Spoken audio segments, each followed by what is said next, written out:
For 40 years, the official record said Canada took the 1984 World Curling Championship by the rules. But the Royal Caledonian Curling Club made sure you'd never learn that the Norwegian skip who beat them was disqualified under a rule that had never been published, never been voted on, and was quietly removed from every governing document 2 years later. That's the story they tell. It isn't what happened. Someone rewrote the record. Here's what they buried. Curling in 1984 was not a fringe sport in Scandinavia. Norway had dominated the World Championships for years. Egil Ramsfjell, skip, strategist, already a world champion in 1979, arrived in Duluth, Minnesota with a team that scouts called the most technically precise in the game's history.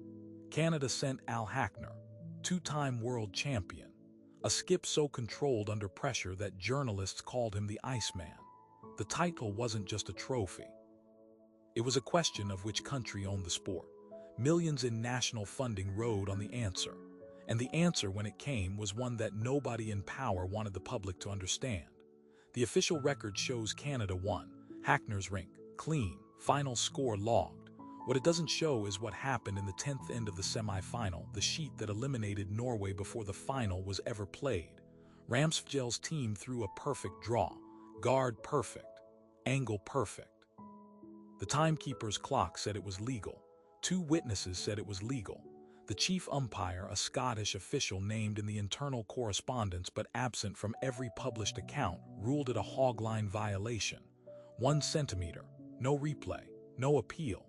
Under the written rules in use that year, a skip had the right to challenge a violation ruling within 30 seconds.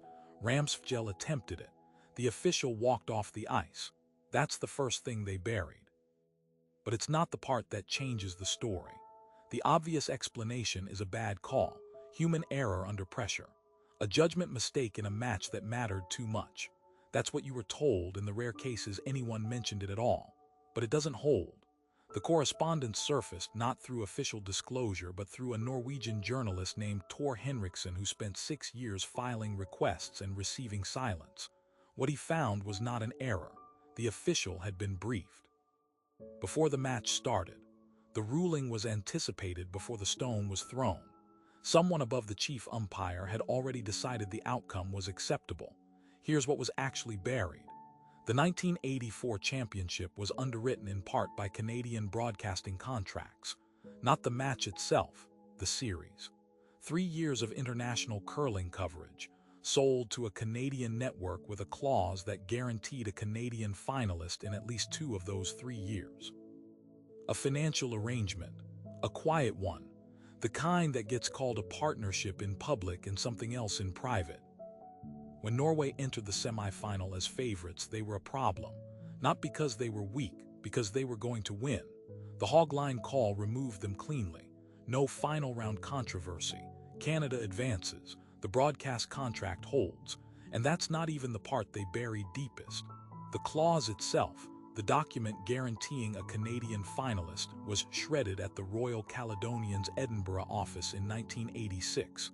Henriksen found the shredding order. He found a reference to it in internal meeting minutes, described as routine archiving. He found 2 signatures at the bottom. Neither man was a records clerk. 40 years. The record never changed. Canada won the 1984 World Curling Championship. What you were never told is that the stone was already dead before it left Ramsfjell's hand. The outcome was the only part of that day that was never in question. Ramsfjell won the world title 4 years later, in 1988. He was asked once in a Norwegian radio interview whether 1984 still sat with him. He didn't answer the question directly. He said, "Some losses teach you more than wins." He never elaborated. Nobody in the international press followed up because nobody in the international press had seen what Henriksen found. The Curling Federation restructured in 1992. The Royal Caledonian's oversight role was dissolved. The new World Curling Federation inherited none of the prior correspondence. Clean start, clean record. If you were a curling fan in 1984, you watched what they showed you. You read what they published. And what they published was a story with no missing stones, no pulled files, no briefed officials, no broadcast clause. Just a scoreline, just a handshake on the ice, Just 2 nations and a clean result. Henriksen's archive was donated to a Norwegian sports museum in 2019. The original broadcast contract has never surfaced. No organization has confirmed it existed. No official has ever been named publicly. What you have to ask yourself is this: if the stone was clean, why did they need to shred the paperwork? That question has been sitting on the ice for 40 years. Nobody's thrown it yet.